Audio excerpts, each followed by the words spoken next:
bien saben, seguimos en nuestra serie de las doctrinas de la gracia de este mes que celebramos la Reforma, y estamos predicando las 5 doctrinas conocidas por el acrónimo en inglés TULIP. Y ya vimos la T, la depravación total o la total depravación, que todo el ser del hombre ha sido corrompido por el pecado original de Adán, y ahora desde el vientre de su madre todo ser humano nace un pecador, y por lo tanto el hombre nace muerto espiritualmente a las cosas de Dios. Ya vimos la U, Unconditional Election en inglés, o elección incondicional, que el Padre en su misericordia ha elegido en su beneplácito a uno de la masa caída de la humanidad desde antes de la fundación del mundo para salvación, y que al resto de la humanidad los dejó en su pecado para su justa condenación. Ya vimos la L, que en inglés es Limited Atonement o expiación limitada, que el Hijo es un Salvador perfecto y que vino a morir solamente por los elegidos del Padre y no por los reprobados, y que nos enseña que todo aquel por quien murió el Hijo, Él salvará perpetuamente. El día de hoy nos toca la letra I del TULIP, conocida en inglés como Irresistible Grace o la gracia irresistible. Título del sermón: La gracia irresistible. Y estaremos viendo este sermón en 2 puntos. Punto número 1, la doctrina definida, y punto número 2, las 4 ilustraciones. Punto número 1, la doctrina definida. Note conmigo Tito 3, versículo 1. Dice: recuérdales que se sujeten a los magistrados y autoridades, que obedezcan, que estén dispuestos para toda buena obra. Aquí Pablo le está dando sus últimas instrucciones a Tito antes de terminar la carta para los creyentes que están bajo su enseñanza. Y le dice a Tito que los cristianos deben de estar sujetos al gobierno y practicar las buenas obras para tener buen testimonio en el Evangelio con los de afuera. Versículo 2, que a nadie difamen, que no sean contenciosos, sino amables, mostrando toda mansedumbre para con todos los hombres. Una vez más, Pablo manda a los cristianos a ser amables con todos los hombres. Ahora noten que les da una razón interesante de por qué los cristianos deben de ser amables aún con los incrédulos. Noten el versículo 3, porque también nosotros éramos en otro tiempo insensatos, rebeldes, extraviados, sirviendo a concupiscencias y deleites diversos, viviendo en malicia y en envidia, aborrecibles, aborreciéndonos los unos a los otros. Aquí Pablo le dice: los creyentes deben ser amables con los incrédulos, porque nosotros también, los cristianos, antes éramos igual de pecadores que ellos. Ustedes, dice Pablo, eran igual de insensatos y extraviados que ellos. Ustedes eran igual de rebeldes que ellos. Ustedes estaban llenos de malicia como ellos. Ustedes eran igual de envidiosos que ellos. Ustedes eran igual de aborrecibles que ellos, y ustedes también odiaban a otro como ellos lo hacen ahora.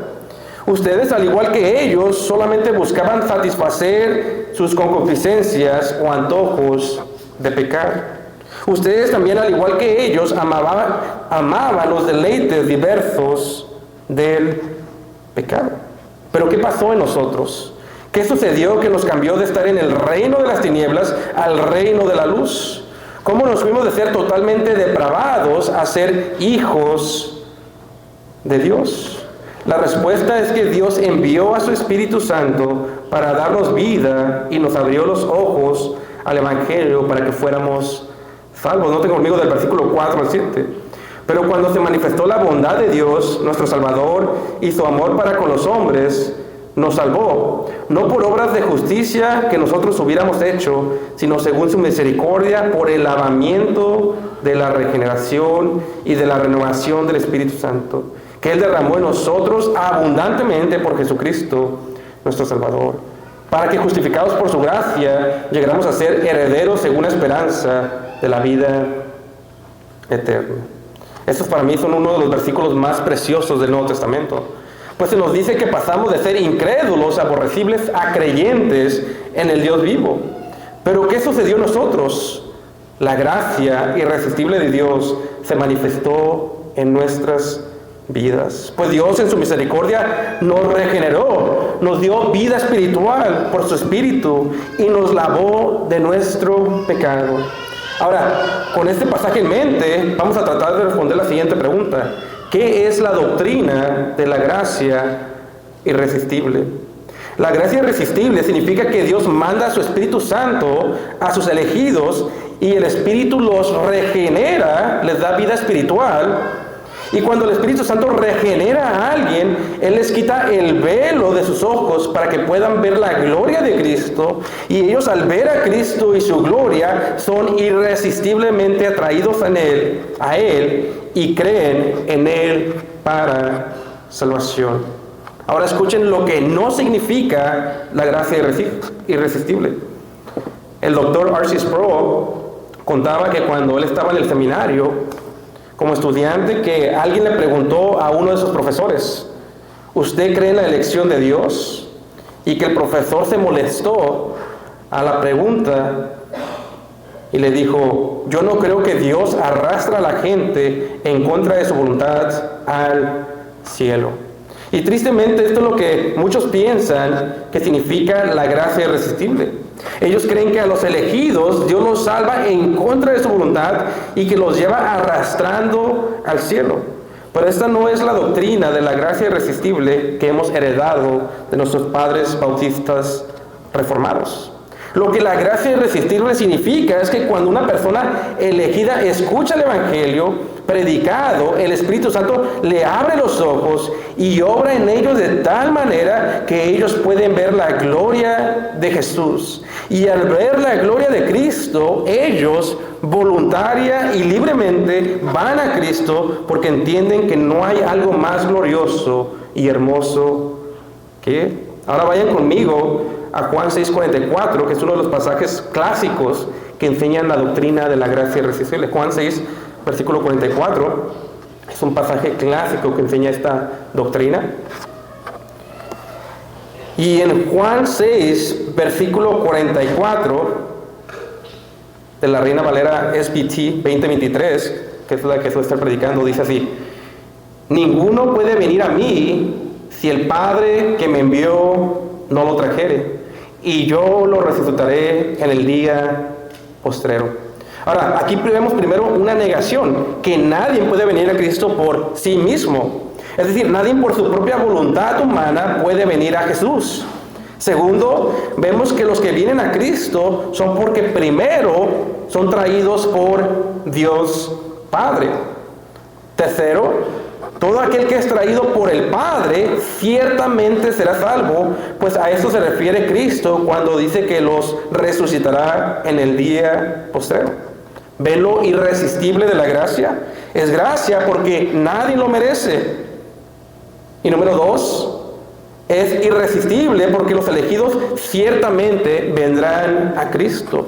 Juan 6:44, ninguno puede venir a mí si el Padre que me envió no lo trajere, y yo lo resucitaré en el día postrero. Ahora, la clave para entender lo irresistible de esta gracia se encuentra en la palabra trajere. Pues se nos dice que nadie puede venir al Hijo si el Padre no lo trajere. Y esta palabra en griego, en el original, se usa para hablar en el libro de Hechos de cómo Pablo y Silas fueron arrastrados al mercado en el libro de Hechos. La palabra trajere en griego también se usa para hablar de cómo Pablo fue arrastrado fuera del templo. Y en nuestro pasaje vemos que el Padre trae a los elegidos a Cristo. Ahora, si nos vamos por la etimología de la palabra, puede sonar como que el Padre nos arrastra al Hijo. Pero lo que quiere decir aquí Juan es el poder con el que nos atrae al Hijo. Hace énfasis en el poder irresistible del Padre para traernos a salvación. Pues como ya mencioné, el Padre no arrastra en contra de su voluntad a los creyentes, sino que el Espíritu Santo los hace ver lo glorioso que es Cristo y ellos son poderosamente atraídos a Cristo. Ahora, para que entendamos esta doctrina mejor, es bueno compararla con otras posturas que ha habido a través de la historia de la Iglesia. En la definición de estas tres posturas que han existido sobre el Espíritu Santo, Nos ayuda el autor Edwin Palmer en su libro Los 5 puntos del calvinismo. La primera postura, si están tomando notas, es conocida como pelagianismo. Esta postura de pelagianismo se llama así porque el que la enseñaba era un monje llamado Pelagio. Y Pelagio enseñaba que una persona podía ser salva sin la obra del Espíritu Santo, porque él negaba que el hombre naciera un pecador. Y por cierto, esta doctrina fue declarada una herejía en la historia de la iglesia. Y esta postura yo la ilustraría así. Es como si un hombre fuera al doctor y el doctor le dice que el hombre está perfectamente sano y no tiene nada de qué preocuparse. Y esto es porque ellos no creen en el pecado original, en el pecado de Adán, que haya corrompido este pecado de Adán a todo hombre. Ahora, no le vamos a poner mucha atención a la primera postura porque es claro que es una herejía y que no es bíblica. Vamos a enfocarnos en las siguientes dos posturas que son más debatidas en nuestros tiempos. La segunda postura es conocida como el arminianismo. Y esta postura toma su nombre de Jacobo Arminio, quien enseñaba doctrinas contrarias a la iglesia reformada. Que por cierto, esta es la postura de la mayoría de las iglesias el día de hoy que niegan las doctrinas de la gracia. Ellos son arminianos. Aunque el día de hoy muchos de ellos dirían que yo no soy ni arminiano ni reformado, pero doctrinalmente siguen siendo arminianos. Y lo que los arminianos dicen es que el hombre es malo y peca, pero ellos no creen que está totalmente depravado como lo enseña la iglesia reformada. Pues los arminianos creen que el hombre aún tiene la habilidad de arrepentirse y creer el evangelio por sí mismo.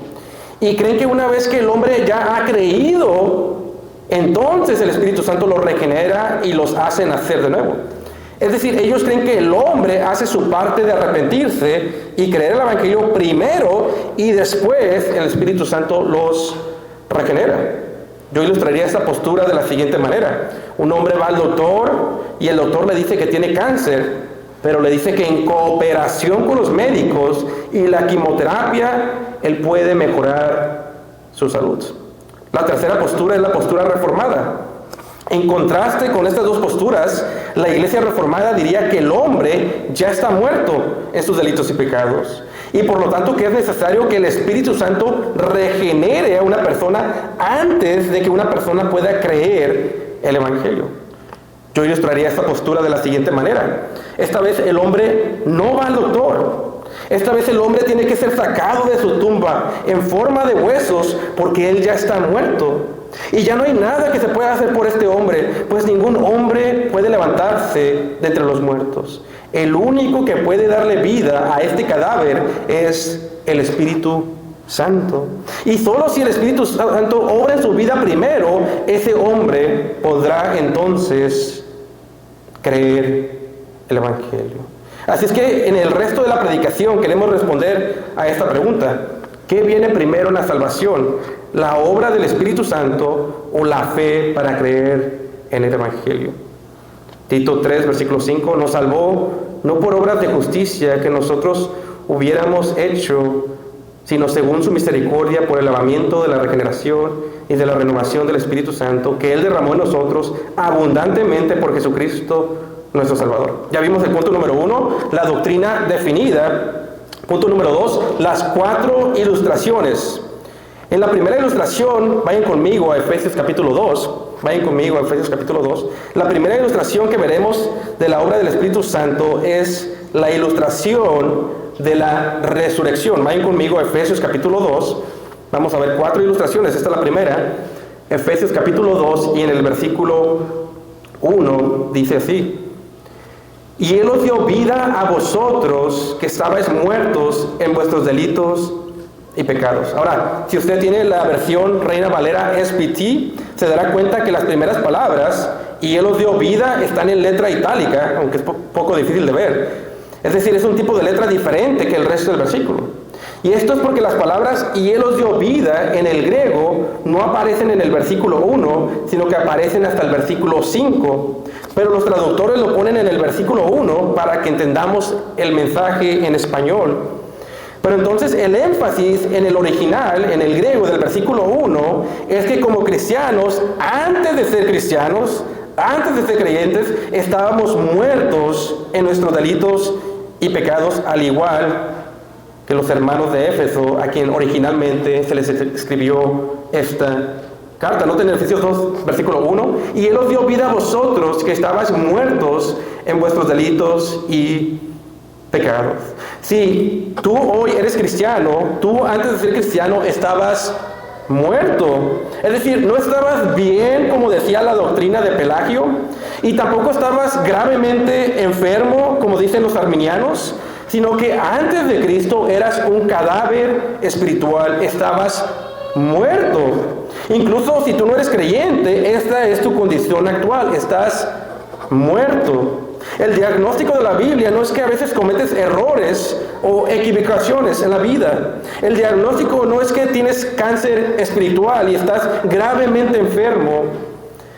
El diagnóstico es que estás muerto y no puedes ni siquiera arrepentirte y creer en Dios para salvación.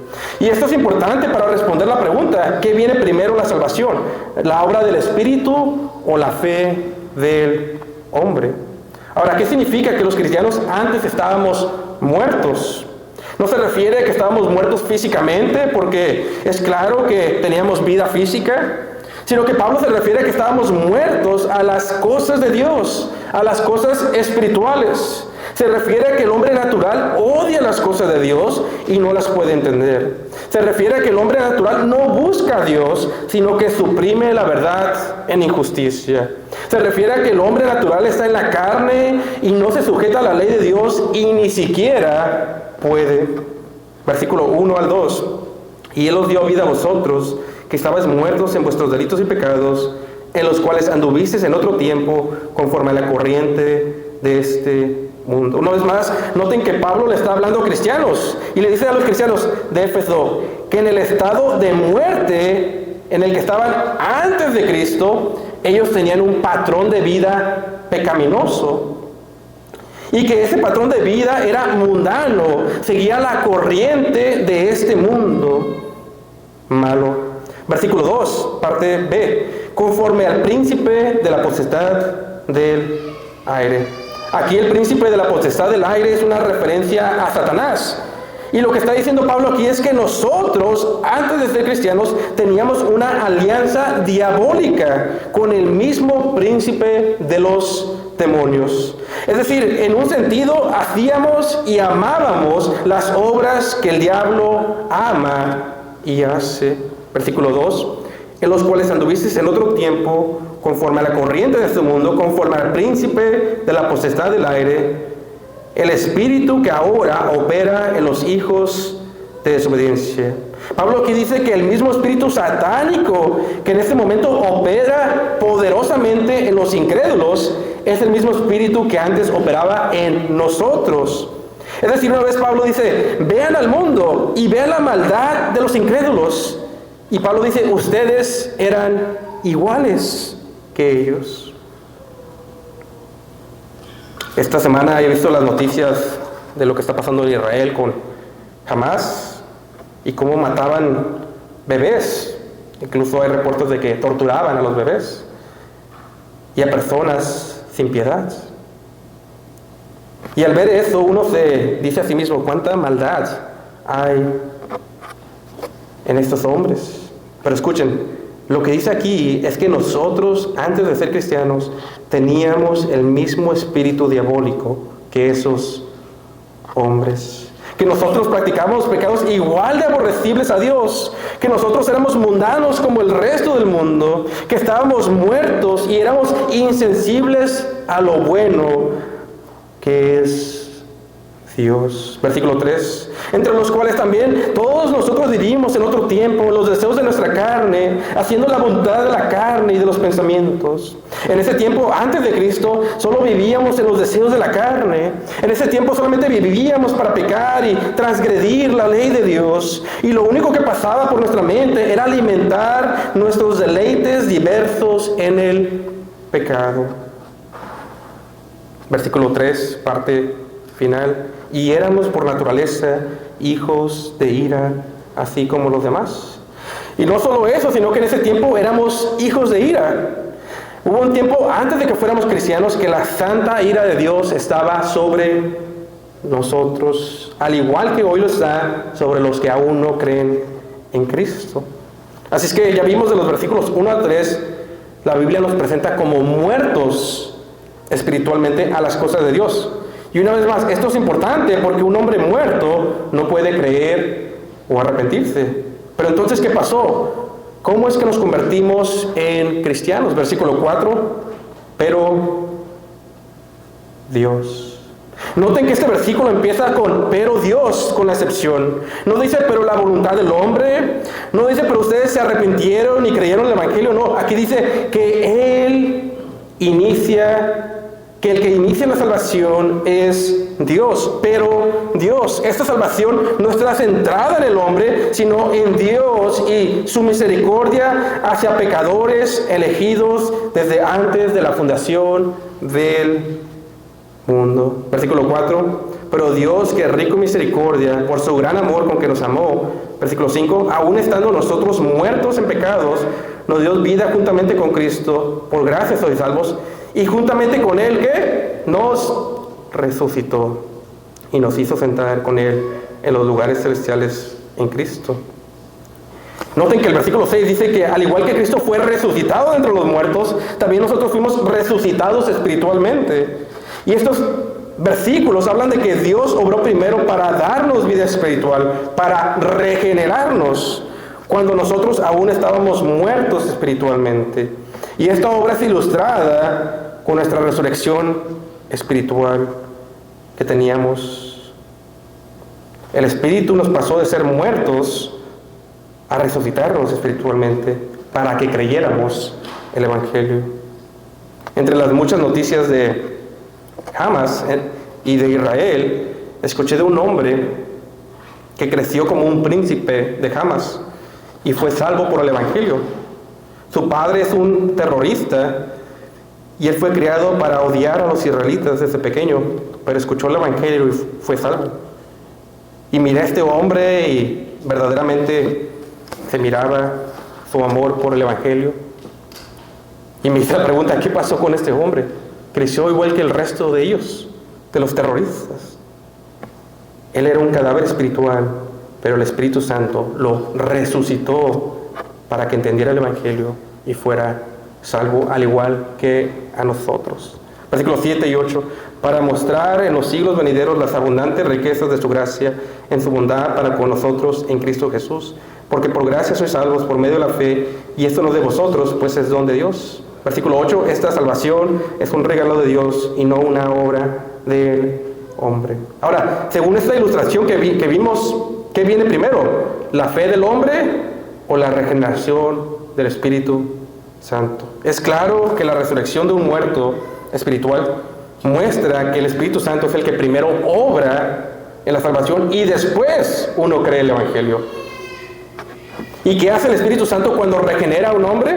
Voy a parafrasear lo que dicen los cánones de Dort, que dicen así: el Espíritu Santo en esta resurrección espiritual abre el corazón cerrado, ablanda el corazón duro, circuncida el corazón incircunciso, vivifica su voluntad, a la voluntad mala la hace buena, a la voluntad reacia le hace dispuesta, a la terca la hace sumisa, para que los elegidos puedan creer el Evangelio y ser salvos. Esto es lo que el Espíritu Santo hizo en nuestros corazones cuando nos resucitó espiritualmente de entre los muertos. Segunda ilustración, el nuevo nacimiento. Vayan conmigo a Juan capítulo 3. Vayan conmigo a Juan capítulo 3.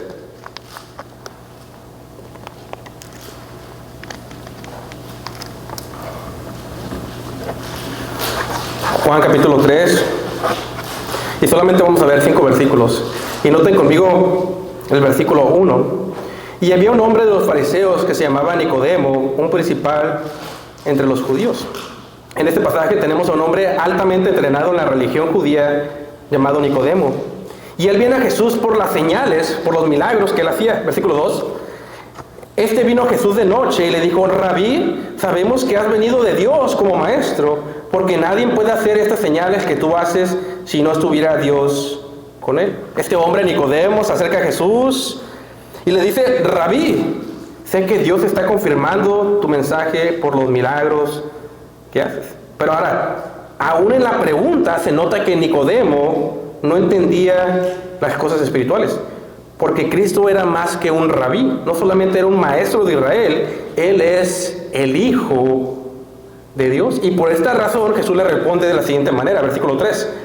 Respondió Jesús y le dijo: de cierto te digo, que el que no naciere de nuevo no puede ver el reino de Dios. Ahora recuerda la pregunta: ¿qué viene primero?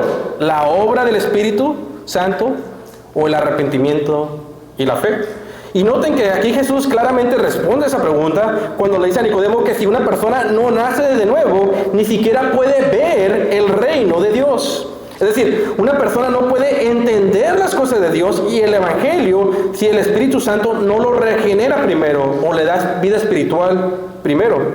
A esto se refiere Jesús con que es necesario nacer de nuevo para poder ver el reino de Dios. Noten el versículo 3 al 4. Respondió Jesús y le dijo: de cierto te digo, que el que no naciere de nuevo no puede ver el reino de Dios. Versículo 4, le dijo Nicodemo: ¿cómo puede un hombre nacer siendo viejo? ¿Puede entrar por segunda vez en el vientre de su madre y nacer? Aquí Nicodemo pregunta la pregunta que se le viene a la mente cuando Jesús le dice que tiene que nacer de nuevo. Y Nicodemo le pregunta a Jesús: ¿y cómo se supone que tengo que entrar al vientre de mi madre por segunda vez? ¿Cómo debo de nacer de nuevo? Y esto Nicodemo pregunta porque la persona que nace por primera vez no decide nacer. Es algo que estuvo fuera de su control. Pero entonces, ¿cómo Jesús ahora le pide a Nicodemo que nazca de nuevo si la primera vez que nació no estuvo bajo su control? Versículo 4 al 5. Le dijo Nicodemo: ¿cómo puede un hombre nacer siendo viejo? ¿Puede entrar por segunda vez en el vientre de su madre y nacer? Versículo 5. Respondió Jesús: de cierto te digo, que el que no naciere de agua y del Espíritu no puede entrar en el reino de Dios. Aquí Jesús le aclara lo que quiso decir con que debe nacer de nuevo a Nicodemo. Y Jesús le dice a Nicodemo: cuando te dije que es necesario nacer de nuevo, me refería a que es necesario que el Espíritu Santo te regenere primero para que puedas ver el reino de Dios y entrar al reino de Dios. Es decir, el Espíritu Santo es el que regenera primero al hombre para que pueda ver el reino de Dios, en otras palabras, creer el Evangelio y después entrar al reino de Dios. ¿Qué va primero? ¿La fe del hombre o la obra de regeneración del Espíritu Santo? Aquí es muy claro que el que no naciere de nuevo, como dice el versículo 3, no puede ni siquiera ver el reino de Dios. Y el nacer de nuevo es algo que solamente el Espíritu Santo puede hacer y que el hombre no tiene control. Ahora, quiero ser honesto. Yo entiendo a nuestros hermanos que tienen preguntas sobre esto. La razón que algunos tienen preguntas sobre esta doctrina es porque se preguntan cómo una persona puede ser regenerada por el Espíritu Santo antes de que haya creído el Evangelio. Y es una muy buena pregunta. Y es la misma pregunta que yo tenía antes de creer las doctrinas de la gracia. Por eso digo que es una buena pregunta. No se crean. Ahora, me gusta cómo lo explica MacArthur y Meighui en su teología sistemática. Ellos explican que la obra del Espíritu en la regeneración es como abrir los ojos, y que la responsabilidad de creer el Evangelio es como ver la luz. Ahora, cuando una persona ve la luz, ¿qué tuvo que haber sucedido primero? Primero tuvo que haber abierto los ojos, y esta es la obra del Espíritu, y cuando abre los ojos, entonces ve la luz.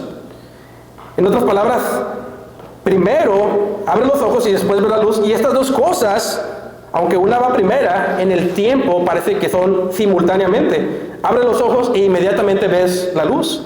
En otras palabras, la obra del Espíritu Santo va primero, pero es simultánea con creer. El Espíritu Santo te abre los ojos y en el momento que te abre los ojos tú crees en el Evangelio. Pero por necesidad, la obra regeneradora del Espíritu va primero.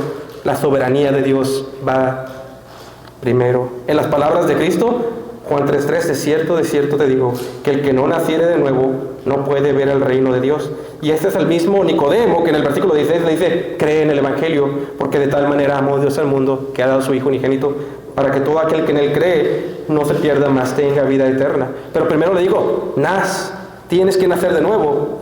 Y esto no es una obra que hace el hombre, sino es una obra que hace Dios. Tercera ilustración, la ilustración del corazón nuevo. Ahora, para esta tercera y penúltima ilustración de la obra del Espíritu Santo, yo les voy a leer unos breves versículos del Antiguo Testamento que están en Ezequiel, donde Dios había prometido lo que haría en su nuevo pacto. Yo se los voy a leer. Ezequiel 36, versículo 25, se encuentra esta promesa que Dios haría. Dice, y esparciré sobre vosotros agua limpia, y seréis limpios de todas vuestras inmundicias, y de todos vuestros ídolos os limpiaré, y os daré un corazón nuevo, y pondré un espíritu nuevo dentro de vosotros, y quitaré de vuestra carne el corazón de piedra, y os daré un corazón de carne, y pondré dentro de vosotros mi espíritu, y haré que andéis en mis estatutos, y guardéis mis decretos, y los pongáis por obra. En estos pasajes del Antiguo Testamento, de Ezequiel 36, el 25 al 27, vemos que Dios había prometido que a su pueblo Él haría una obra increíble. Dios limpiaría a los suyos, los lavaría por el Espíritu Santo y el Evangelio de sus pecados y sus ídolos. Dios daría un corazón nuevo y les quitaría el corazón de piedra y les daría uno de carne. Dios pondría en su pueblo su Santo Espíritu dentro de los creyentes y renovaría sus voluntades para que amen su ley. Y todo esto sería una obra de Dios y no del hombre. Ahora, con este pasaje en mente del Antiguo Testamento, vayan conmigo a 2 de Corintios 3, versículo 2. Vayan conmigo rápidamente a 2 de Corintios 3, versículo 2, para que veamos esta promesa cumplida dentro de la iglesia. 2 de Corintios 3 y el versículo 2 dice, vosotros sois nuestra carta, escrita en nuestros corazones, conocida y leída por todos los hombres, siendo manifestos que sois carta de Cristo, ministrados por nosotros, escrita no con tinta, sino con el Espíritu del Dios vivo, no en tablas de piedra, sino en tablas de carne del corazón. Aquí Pablo está hablándole a los corintios, a la iglesia, a los hermanos de Corinto, y le dice que ellos eran como una carta escrita por el Evangelio que les predicó. Una carta que testifica de la obra del Espíritu Santo en sus vidas por el Evangelio. Y noten que esta carta, que eran los creyentes, no está escrita con tinta, sino con el Espíritu del Dios vivo. Y no en tablas de piedra como los 10 mandamientos, sino en su corazón, en las tablas de su corazón de carne. En aplicación, si tú eres creyente, tú eres una carta escrita por el Espíritu Santo. Y el Espíritu Santo te ha dado un corazón nuevo. Estabas muerto, vivías en grotesco y aborrecible pecado. Y el Espíritu Santo hizo una obra sobrenatural en ti y te dio vida.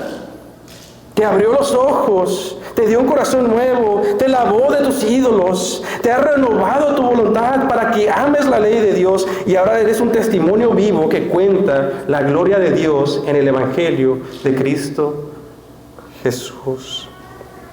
¿Cuándo sucedió esto? ¿Tú creíste primero y después Dios te dio un corazón por su Espíritu? ¿O el Espíritu te dio un corazón nuevo y después creíste?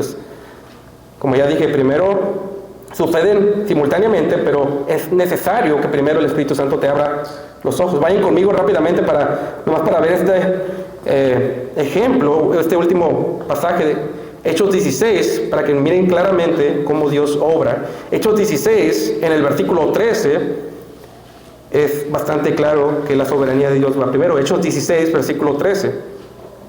Y dice, un día de reposo salimos fuera de la ciudad, junto al río, donde solía hacerse la oración, y sentándonos hablamos a las mujeres que se habían reunido. Aquí Pablo y sus acompañantes les compartieron el Evangelio a unas mujeres que estaban reunidas.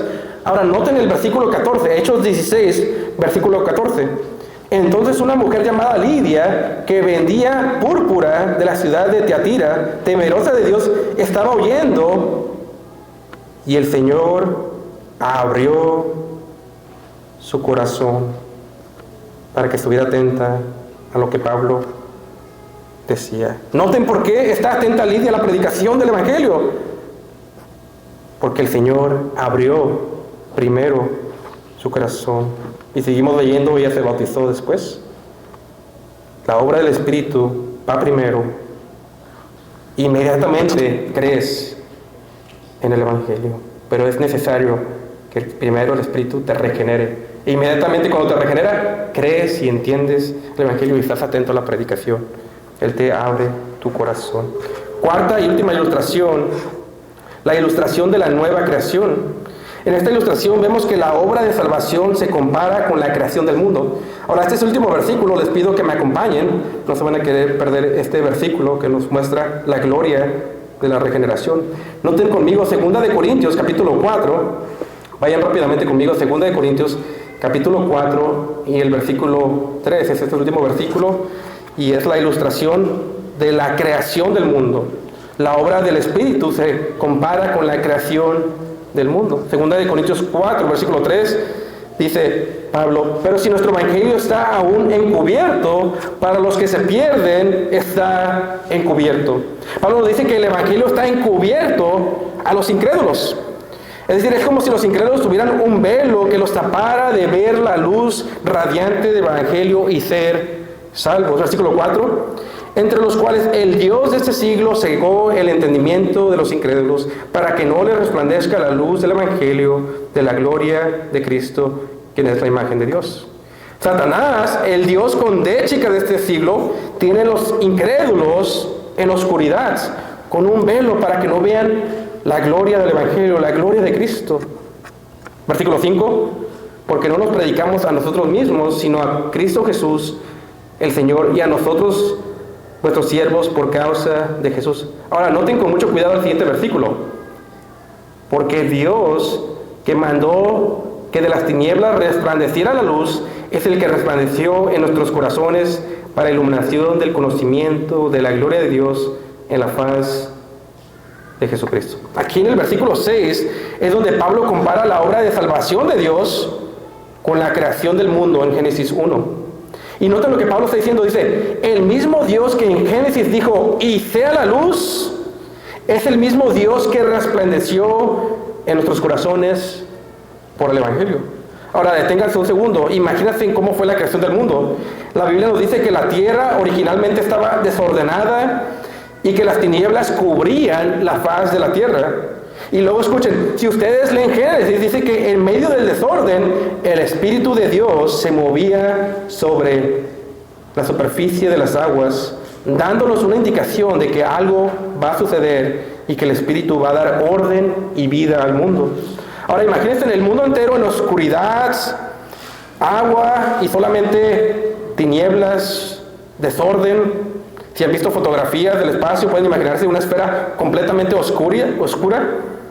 Y de repente Dios da una orden: sea la luz, y es la luz. Y escuchen lo que Pablo está diciendo: nuestra vida estaba oscura, en tinieblas, en densa oscuridad y desordenada, pero el mismo Espíritu que estaba sobre la faz de las aguas vino sobre nosotros, y Dios dijo: sea la luz, y fue la luz en nuestras vidas. Y por primera vez esa vida que estaba en densas tinieblas tuvo la luz de la regeneración del Espíritu Santo y la palabra del Evangelio. Y por primera vez vimos la gloria de Jesucristo con el velo removido, y al ver su gloria fuimos irresistiblemente atraídos a Él, porque jamás habíamos visto algo tan glorioso y hermoso que Él. Esa es gracia, porque no lo merecíamos, pero es irresistible porque Dios soberanamente nos removió el velo y no pudimos hacer otra cosa al ver su belleza de Cristo que venir voluntariamente y libremente a Él. Nos salvó no por obras de justicia que nosotros hubiéramos hecho, sino según su misericordia, por el lavamiento de la regeneración y de la renovación del Espíritu Santo que Él derramó en nosotros abundantemente por Jesucristo nuestro Salvador. En conclusión, la gracia irresistible significa que el Espíritu Santo obra a las personas predestinadas, los regenera, les da vida para que ellos puedan creer el Evangelio. La regeneración no es una obra que depende del hombre, pues sucede antes de que el hombre crea. Pues el hombre no está sano, como decía Pelagio. El hombre tampoco está enfermo, como decían los arminianos, sino que el hombre está muerto en sus pecados, como dice la Biblia. Pero la Biblia dice que el Espíritu se mueve y regenera a los predestinados y los hace nacer de nuevo, los resucita espiritualmente, los hace una nueva creación en Cristo. Y en la regeneración el Espíritu Santo quita el corazón de piedra del hombre y le da uno de carne, les da un corazón que ame su ley, le renueva su voluntad reacia y la hace humilde, les abre los ojos para que puedan ver la gloria de Cristo en el Evangelio. Y cuando el Espíritu Santo regenera a un elegido, esta persona entonces ve la gloria de Dios en la faz de Jesucristo. Y al ver a Jesucristo así, como dice el teólogo Hodge, lo ve todo él deseable. Y al ver esto, la persona voluntariamente y libremente viene a Cristo en arrepentimiento y fe. Pregunta: ¿ves tú a Cristo todo él deseable? Termino con dos breves aplicaciones. Número 1, para los incrédulos. Si tú no eres creyente, no te sorprendas que no te agraden las cosas espirituales y que no tengas interés por ellas. Recuerda que Jesús dijo que es necesario que nazcas de nuevo antes de que puedas ver el reino de Dios. Recuerda que tu estado actual es que estás muerto en densas tinieblas del pecado y vas rumbo al infierno. Y es imposible que aún entiendas el Evangelio si el Espíritu Santo primero no te regenera o te hace nacer de nuevo.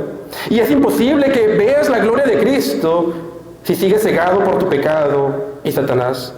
Pero aunque esto es un misterio, la Biblia te ordena y dice que tú eres responsable de arrepentirte de tu pecado y creer en el Cristo crucificado. Y si tú te arrepientes hoy de tus pecados y crees que Jesús murió por los pecados de su pueblo, serás salvo de la ira venidera. Para los creyentes, segunda y última aplicación, les hago la misma pregunta: ¿ves tú a Cristo todo él deseable? ¿Ves así a Cristo? Y con esta ilustración, para esta última aplicación, voy a leer del libro El Valle de la Visión, una oración de un puritano sobre la obra del Espíritu Santo. Escuchen cómo los puritanos oraban en este libro al Espíritu Santo. Y este puritano dice así: oh Dios, Espíritu Santo, tú que procedes del Padre y del Hijo, ten misericordia de mí. Cuando en el principio te cerniste sobre el caos, el orden cobró vida, la belleza envolvió el mundo, la tierra fructificó. Te ruego que te muevas sobre el desorden de mi corazón. Extirpa las debilidades de los deseos impropios y las pasiones aborrecibles. Levanta las nieblas y las tinieblas de la incredulidad. Ilumina mi alma con la luz pura de la verdad. Hazla fragante como el huerto del paraíso. Prospera con todos los excelentes frutos. Hermosa con la gracia celestial. Radiante con los rayos de la luz divina. Cumple en mí la gloria de tus funciones divinas. Sé mi paño de lágrimas, mi luz, mi guía, mi santificador. Toma de las cosas de Cristo y muéstraselas a mi alma, que por medio de ti aprende a diario más de su amor, de su gracia, su compasión, su fidelidad, su belleza. Guíame hasta la cruz y muéstrame sus heridas, la naturaleza aborrecible del mar, el poder de Satanás. Que allí vea mis pecados como los clavos que lo traspasaron, las cuerdas que lo ataron, las espinas que los desgarraron, la lanza que lo atravesó. Ayúdame a encontrar en su muerte la realidad y la inmensidad de su amor. Abre para mí la maravillosa cantidad de verdad que encierra su consumado es. Incrementa mi fe en el claro conocimiento de la expiación recibida, la satisfacción cumplida, la culpa desaparecida, mi deuda satisfecha, mis pecados perdonados, mi persona redimida, mi alma salvada, el infierno eliminado, el cielo abierto, la eternidad hecha mía. Oh Espíritu Santo, graba profundamente en mí estas lecciones salvadoras Escríbelas en mi corazón para que en mi camino aborrezca el pecado y lo evite, ame a Cristo y que no permita que ninguna argucia del diablo me seduzca o me engañe. Oremos. Espíritu Santo, venimos hacia ti, la tercera persona de la Trinidad, orando que así como nos abriste los ojos cuando primero creímos, nos sigas abriendo los ojos a las maravillas de tu ley y sigas llenándonos de Cristo y nos muestres las profundidades del Evangelio